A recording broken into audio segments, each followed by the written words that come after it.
Imagine this, gentlemen. Picture the scene.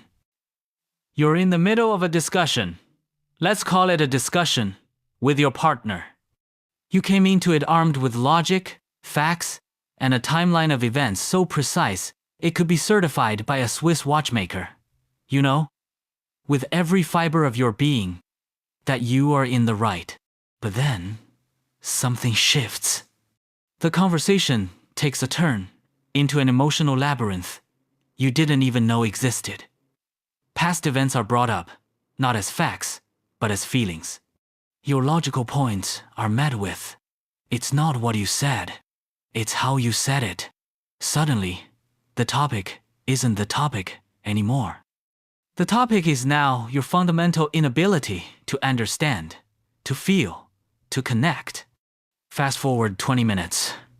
You're standing there, utterly bewildered, apologizing for something you're still not entirely sure you did. You've been outmaneuvered, checkmated, in a game you didn't even know you were playing. As you try to piece together what just happened, a single frustrating thought echoes in your mind. How does she do that? And ladies, let's be honest. You know exactly how it's done. Picture this. You're out for brunch with your girlfriends. The conversation inevitably turns to the men in your lives.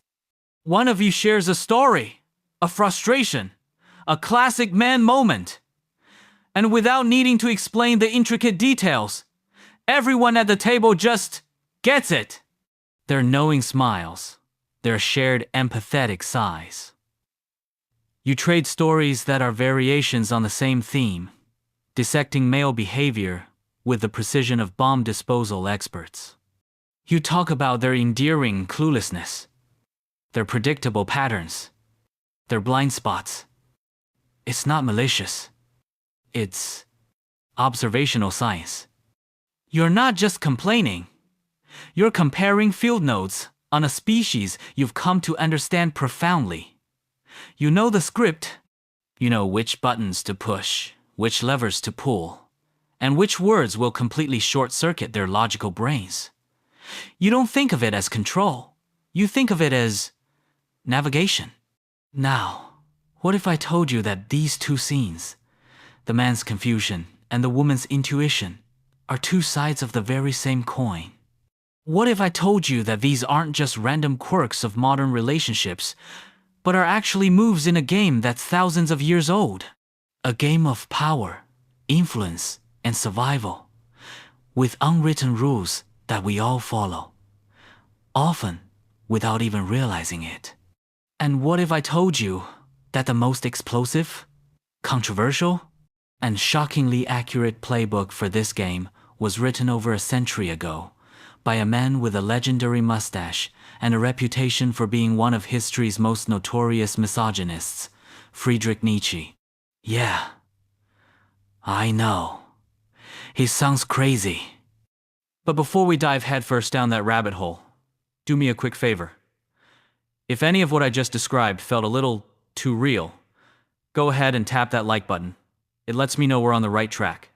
And if you're ready to have your entire understanding of men, women, and power turned completely upside down, make sure you hit subscribe and ring that notification bell.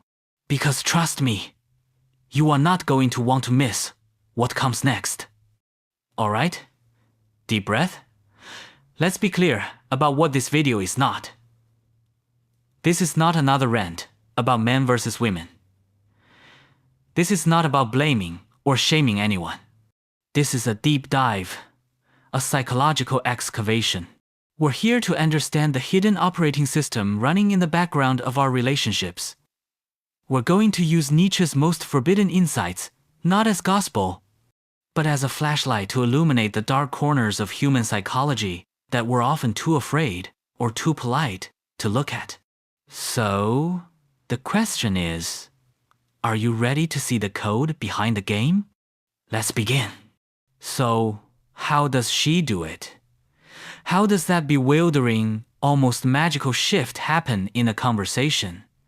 leaving one person in a state of total confusion and the other, seemingly, in complete control. To answer that, we need to upgrade the operating system in our brains. We need to install a powerful and often misunderstood piece of software from Nietzsche's philosophical toolkit. It's a concept called the will to power.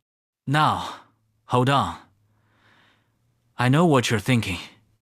When you hear the phrase will to power, your mind probably jumps to images of ruthless dictators, power-hungry CEOs, or comic book villains trying to take over the world. Forget all of that. That's the cheap Hollywood B-movie version of the idea. Nietzsche's concept is infinitely more subtle, more profound, and it applies to every single one of us, every single day. Think of it like this. Every living thing, from a tiny weed, relentlessly pushing its way through a crack in the concrete, to an artist struggling to perfect their craft, to you, trying to get your point across in a meeting, we are all driven by a fundamental force. It's not just the will to survive, as earlier philosophers thought. It's the will to thrive, the will to grow, to expand, to overcome obstacles, to express our strength, and to become more than we currently are. 3. It's the drive for self-overcoming. That, in a nutshell, is the will to power. It's the secret engine, humming beneath the surface of everything we do. And here is the absolute key. The one thing you need to remember for the rest of this video.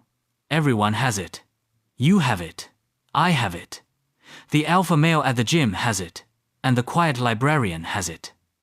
The crucial difference isn't if you have this drive, but how you express it. And the way you express it depends entirely on the tools society allows you to use. Imagine two people who want to build a house. Person A is given a bulldozer, a crane, and a full construction crew. They're going to build that house using brute force and direct action. It's loud, it's obvious, it's powerful. This is the path of direct power, physical strength, official authority, economic dominance. For most of human history, this has been the arena assigned primarily to men. Now, look at person B. They also want to build a house, but they're told they can't use the bulldozer or the crane. In fact, they're not allowed on the construction site at all. Does their will to power, their desire to build, just fizzle out and die? Of course not. It gets smart. It gets creative. It becomes strategic. It finds a new way to build. Maybe it influences the architect's blueprints. Maybe it charms the construction foreman into prioritizing certain tasks. Maybe it builds a network of alliances with the suppliers. It doesn't use brute force. It uses psychology, perception, and influence. It builds the house without ever lifting a hammer. This is the path of indirect power. And this, right here, is the core of Nietzsche's explosive insight into the dynamic between men and women. He argued that for centuries, women were systematically locked out of the arena of direct power. They couldn't command armies, run corporations, or hold political office. So, what happened to their fundamental human drive, their will to power? It didn't vanish.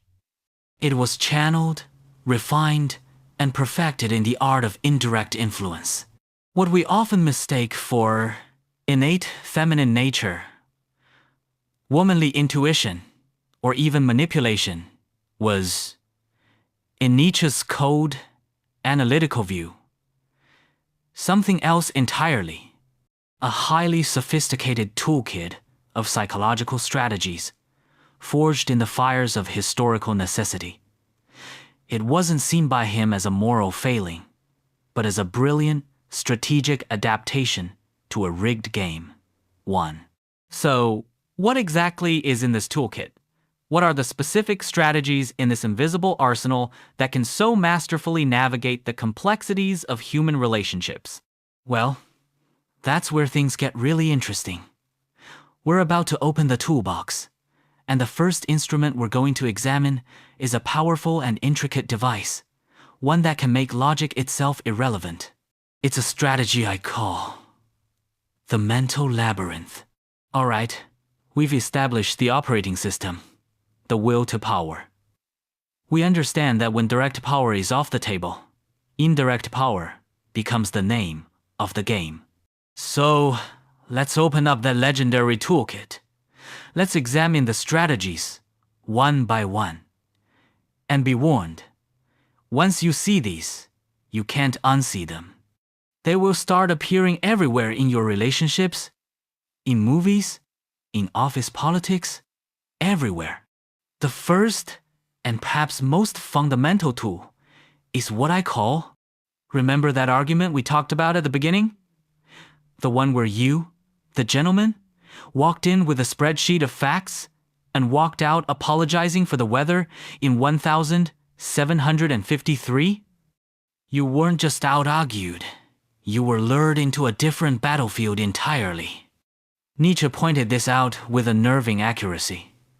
He wrote, "People say women are deep because one can never find their bottom. A woman is not even shallow." Now, he wasn't saying women are mystical, unknowable creatures. He was making a strategic observation. This psychological depth, this complexity, is a skill. It's a fortress built and perfected over centuries out of necessity. Here's how it works. A man historically conditioned for direct power tends to operate on a single linear battlefield, the world of objective facts and logic. The argument is about what happened, but a master of indirect power knows that this battlefield is a trap. It's too simple, too easy for the physically or socially stronger party to win. So, she changes the terrain. The argument is no longer about what happened. It becomes about what it meant, what it felt like, how it connects to a past event, how it reveals a pattern of behavior. Suddenly, you're not playing checkers anymore. You're playing three-dimensional chess across time and emotion, and you didn't even get a copy of the rules. The conversation is moved from the external world of evidence to the internal world of interpretation, a world where she is the native and you are the tourist. This isn't deception, in Nietzsche's view. It's tactical genius. When your will to power can't shape the world outside, it turns inward and shapes the very perception of reality itself. It creates a labyrinth of emotional and psychological connections that logic alone cannot navigate. And in that labyrinth, she holds the map. But what if you don't even need to speak to exert influence? What if you could control the room before you've even said a word? Well, that brings us to the second and far more controversial tool in the arsenal. Okay, let's tread carefully here, because this is a minefield. In our modern world, we rightly talk about the oppressive nature of beauty standards. But Nietzsche, as always, wasn't interested in the comfortable take. He was interested in the mechanics of power. He was fascinated by beauty's ability to exert what he called actio, in distance action, at a distance. Think about it. Beauty is a form of power that requires no physical contact, no commands, no logical arguments. It's like gravity. A planet doesn't have to do anything to pull you into its orbit. It just has to be. Beauty functions in the same way. It changes the emotional and psychological gravity of a room simply by being present. Nietzsche saw this not as vanity, but as a crucial strategic asset in a world where women had few others. In an era when a woman's access to money, property, and political voice was virtually zero, her appearance was one of the few forms of capital she could cultivate and control herself. So, from this cold-blooded perspective, the immense effort put into appearance wasn't just about attracting a mate. It was about building a power base. It was about maximizing influence. It gave her the one thing she was so often denied: the power of choice. The power to select, to reject, to be the gatekeeper. Nietzsche even takes it a step further, suggesting this is a fundamental evolutionary force. The female's power of selection, often guided by aesthetics, literally shapes the future of the species. It's not just a social game, it's a biological one. So, for Nietzsche, beauty is this stunning paradox. Is it a cage built by society? Yes, but it's also a throne inside that cage. It's a form of passive power so profound that it can command armies of attention and desire without ever issuing a single order. It's the ultimate remote control. But what happens when passive power isn't enough? What if the situation calls for a more active performance? Well, that's when the theater opens, and our next strategy takes center stage. There's a stereotype as old as time. Women are more emotional, while men are more logical. For centuries, this has been framed as a weakness on the woman's part, a sign of instability. Nietzsche looks at this and laughs. He sees it not as a weakness, but as a weapon system of immense power, honed to perfection. When you're barred from winning a debate with direct orders or a show of force, what do? You don't abandon the field. You open a new front. You escalate the conflict to a different dimension, the dimension of emotion. In this view, a sudden burst of tears, a flash of anger, a display of vulnerability, these are not necessarily a loss of control. They are a performance. It's a complex social script. And these are the show-stopping monologues. Think about it. Logic can be debated. Facts can be disputed. But how do you argue with a feeling? How do you logically refute a tear? You can't. The moment emotion enters the stage, the rules of logic are suspended. The entire frame of the conversation shifts from who is right to who is heard. And in that new frame, the person expressing the most potent emotion often holds the moral high ground. What we call emotional intelligence or female intuition today, Nietzsche saw as a highly developed social radar, born out of necessity. It's the ability to read the subtle cues, the unspoken tensions, the hidden motives in a room. When you can't command people, you must learn to read them with flawless accuracy. By placing herself at the emotional center of a situation, a woman can influence the outcome without ever appearing to be in charge. It's not about being fake. It's about being strategic. It's the difference between a soldier and a spy. The soldier uses overt force. The spy uses covert intelligence and psychological maneuvering. Both are exercising their will to power. They're just playing on different boards. But this leads to an even more radical idea. If emotions can be more effective than facts, what does that say about truth itself? This brings us to what might be Nietzsche's most scandalous insight. Get ready, because this one is designed to make people uncomfortable. Nietzsche wrote, and I'm quoting here, "For a woman, truth has from the very beginning been something alien, repugnant, hostile. Her great art is the lie." Okay, deep breaths. Before you throw your phone across the room, you have to understand Nietzsche's larger project. He spent his entire life questioning the value of truth with a capital T. He asked a terrifying question.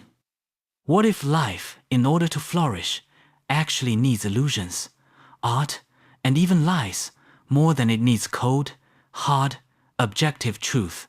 From this perspective, he wasn't just insulting women. He was observing what he saw as a highly practical, survival-oriented relationship with reality. He argued that women are often less concerned with what is objectively true and more concerned with what is relationally effective. Let me translate that. In a relationship, which statement is more likely to lead to a peaceful, connected evening? Statement A. The objective truth. Yes, technically, I did say I would take out the trash, and I forgot. You are factually correct. Statement B. The relationally effective truth. You're right. I'm sorry. I've been so swamped and stressed lately, and I feel like I'm letting you down. It's not about the trash, is it? It's about feeling supported. Statement A wins on facts. Statement B wins the relationship. For someone historically denied direct power, clinging to the truth defined by the powerful is often a losing strategy. Principles, Nietzsche might say, are a luxury that only the strong can afford. Developing a more flexible, pragmatic approach to reality, one that prioritizes harmony, connection, and achieving one's goals, isn't a moral failure. It's a survival instinct. This is a radical challenge to our entire way of thinking. We're taught that truth is the highest good. Nietzsche suggests that, for the game of life, utility might be the real trump card. And this idea of playing a different game leads us directly to our next strategy, a masterpiece of psychological judo. In his most famous book, Nietzsche writes a line that has been used to condemn him for over a century. Man's happiness is, I will. Woman's happiness is, he wills. On the surface, this sounds like the ultimate endorsement of female subservience. But if you've been paying attention, you know by now that with Nietzsche, the surface is never the real story. He is describing a profound power paradox. Achieving dominance through the performance of submission. In a society where a woman's direct expression of ambition or desire could be punished, a brilliant workaround evolved. You don't openly declare your will. Instead, you subtly guide the man to believe that your will is actually his idea. You make him want to do what you wanted all along. It's the art of planting a seed instead of giving an order. It's making a suggestion that, after a little while, he proudly presents back to you as his own brilliant plan. Nietzsche described this with a wonderfully vivid image. The tiger's paw under the glove. The outward appearance is soft, compliant, and agreeable. But underneath, there is a powerful, untamed will strategically guiding events from behind the scenes. The gender relationship becomes a grand piece of theater, where the role of the submissive one is played with tactical precision to achieve a hidden objective. This isn't weakness. This is the essence of martial arts, like judo or aikido. You don't meet force with force. You yield, you redirect, and you use your opponent's momentum to achieve your own goal. It is a sophisticated adaptation to a power imbalance, a way of winning without ever having to fight. But there is one final arena of power, perhaps the most overlooked, and yet the most fundamental of all. A place where these indirect strategies shaped the very future of civilization. While men were busy building empires, fighting wars, and running the public world, Nietzsche pointed out that a parallel and arguably more fundamental power system was operating in the home, with women largely at its center. He writes another one of his infamous lines: everything about woman is a riddle, and everything about woman has one solution. It is called pregnancy. Again, his real point is not to reduce women to being baby-making machines. It's to highlight that the power to create, nurture, and shape the next generation is the ultimate form of influence. The hand that rocks the cradle doesn't just rule the home. It molds the future warrior, the future leader, the future citizen. It is the power of domestication. The mother, through her influence over her children, becomes the primary transmitter of cultural values, of morality, of what is considered acceptable or desirable. She, in a very real sense, tames the wildness of humanity and shapes it into a society. We tend to think of power in terms of boardrooms and battlefields. Nietzsche forces us to see that the living room and the nursery are also profound arenas of power. The formal authority might belong to the man, but the practical, foundational influence often belongs to the woman. It's a power so deep and so pervasive that we often don't even recognize it as power at all. So there you have it. The mental labyrinth. Beauty as remote control. The theater of emotions. Pragmatic truth. The judo of submission. And the domestication power. This is the invisible arsenal, the toolkit of indirect power, as seen through the cold, unflinching eyes of Friedrich Nietzsche. But as we stand here, looking at this formidable collection of psychological tools, we have to confront the elephant in the room.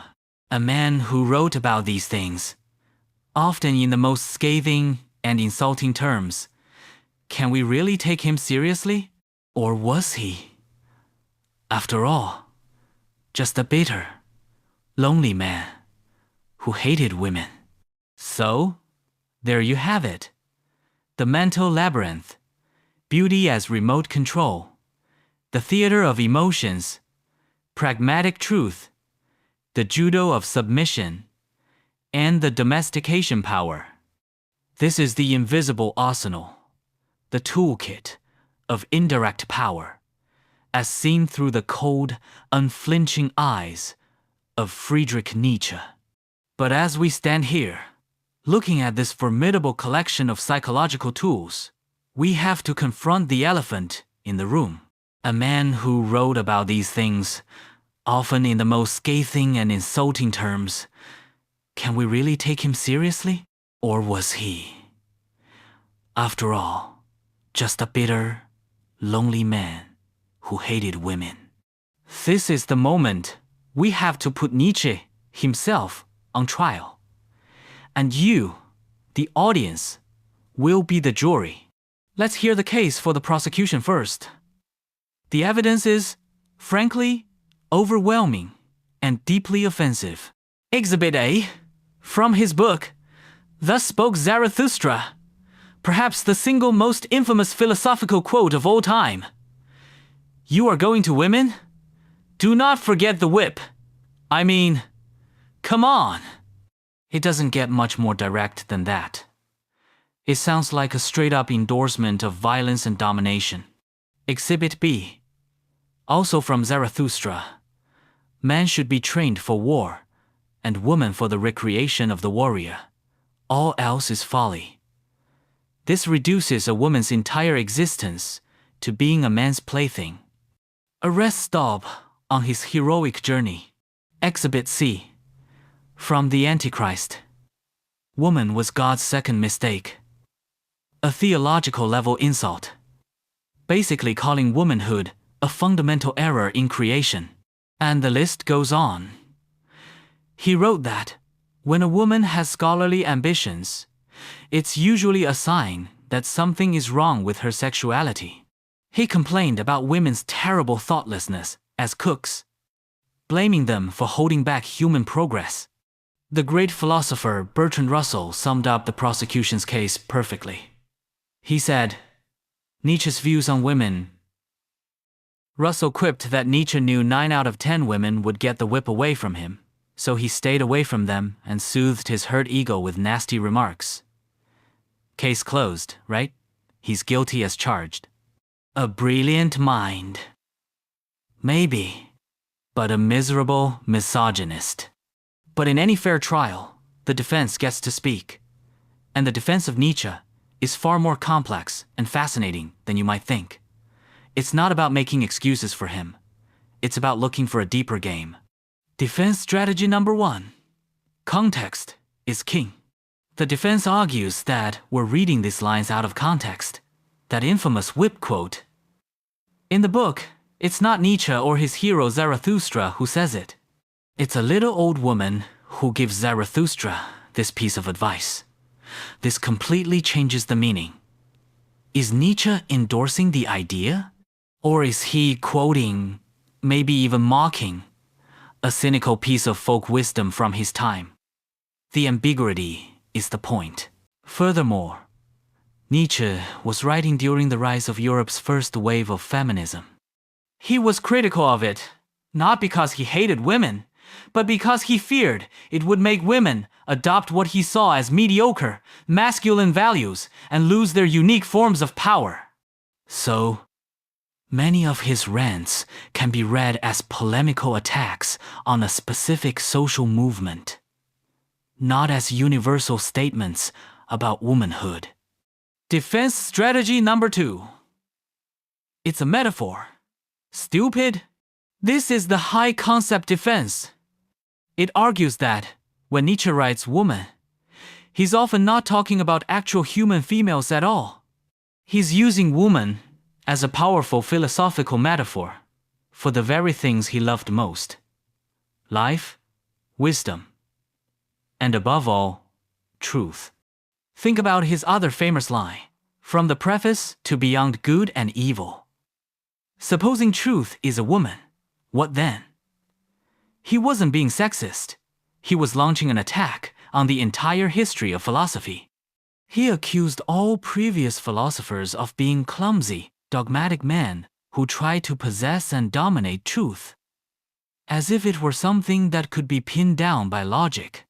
Nietzsche's revolutionary idea was that truth, like his metaphorical woman, is veiled, seductive, fluid, and can never be fully captured or owned.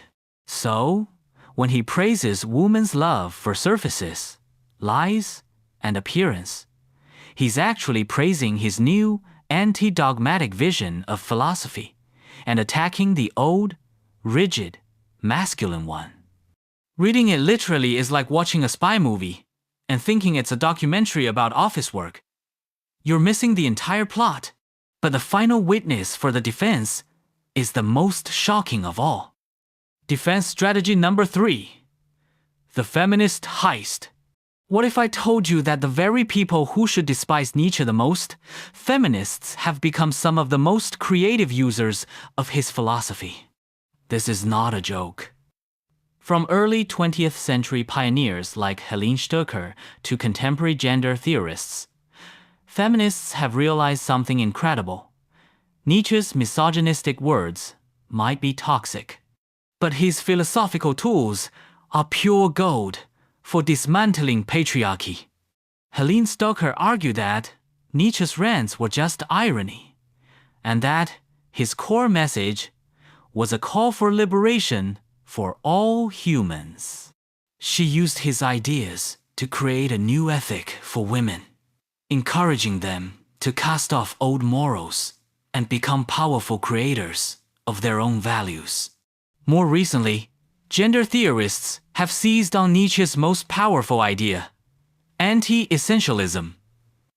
Nietzsche screams from the rooftops that there is no fixed, God-given human nature. He says, your true self isn't something you find, it's something you create, like a work of art. Think about how explosive that is for feminism. The entire basis of patriarchy is the idea that men are essentially this and women are essentially that, based on biology. Nietzsche hands you the philosophical dynamite to blow that entire structure to pieces. He provides the language to argue that gender is not a destiny, it's a project, an act of creation. This is the ultimate power move.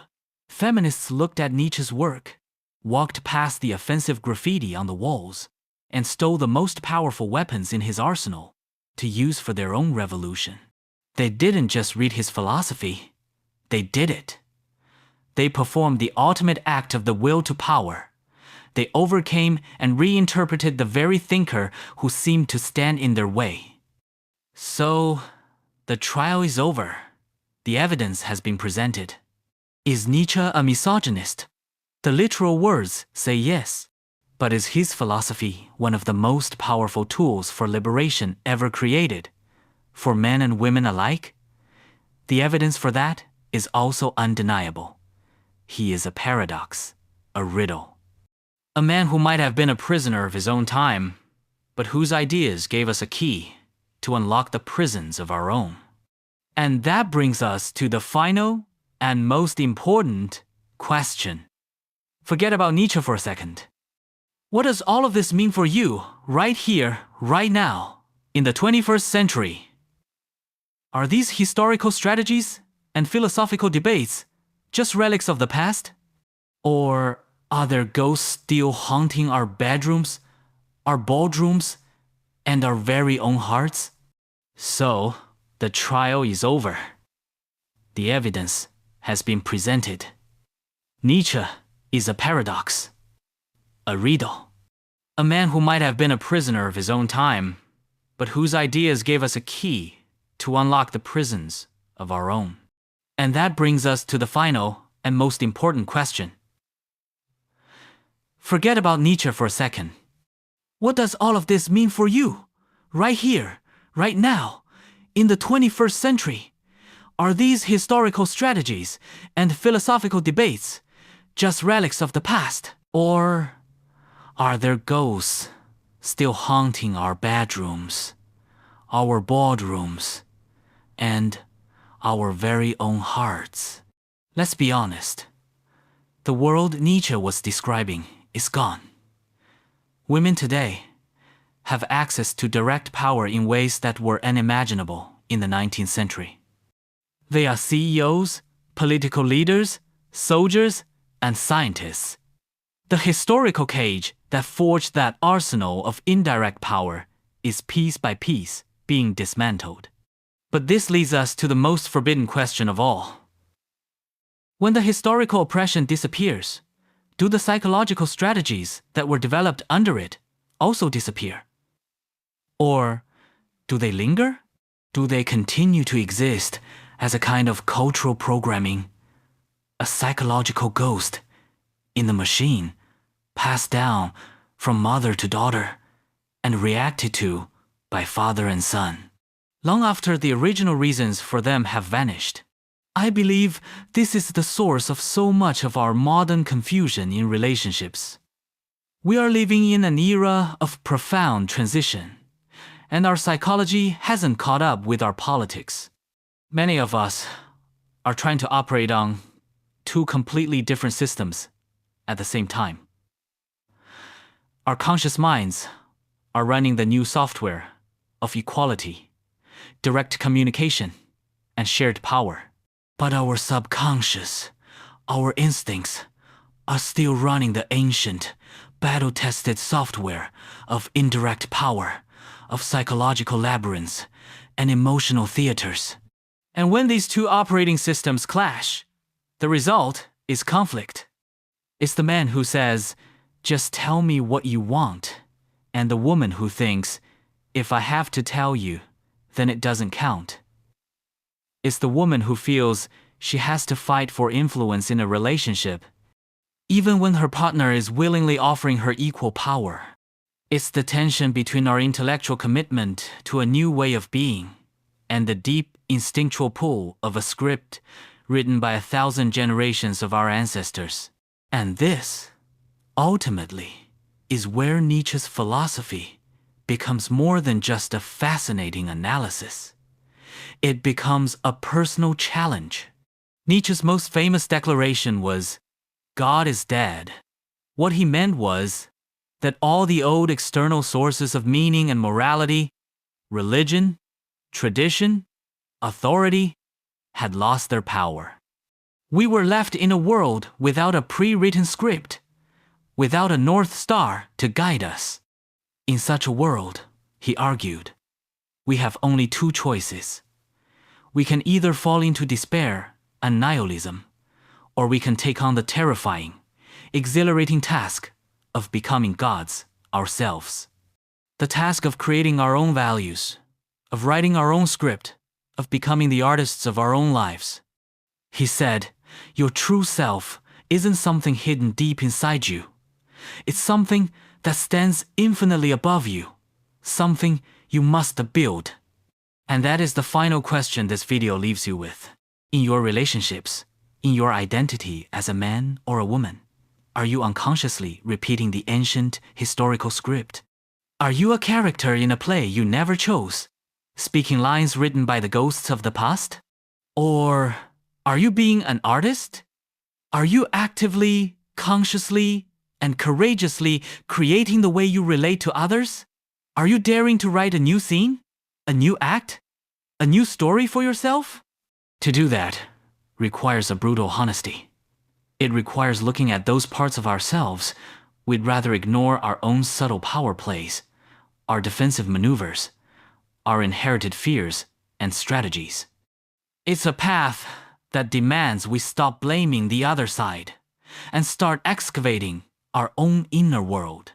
In a final poignant twist of irony, Nietzsche himself, the man who analyzed women with such cold precision, spent the last decade of his life in a state of mental collapse, utterly dependent on the care of his mother and sister, the very women he both criticized and admired. We will never know what final insights he gained in those silent years, but he left the questions for us. Are we brave enough to look at the raw, unfiltered truth of our own psychological games? Or do we prefer the comforting stories that make living together a little easier? There is no right answer. But for those of us who seek understanding over comfort, the questions themselves are the path. The question is, do you dare to walk it? Thank you for joining me on this deep dive. This was a heavy one, I know. But I believe these are the conversations we need to be having. I would be genuinely fascinated to hear your thoughts. What parts of this resonated with you? Do you see these ghosts in your own life? Share your stories, your agreements, your disagreements in the comments below. Let's turn this into a real conversation. Until next time, stay curious and keep questioning.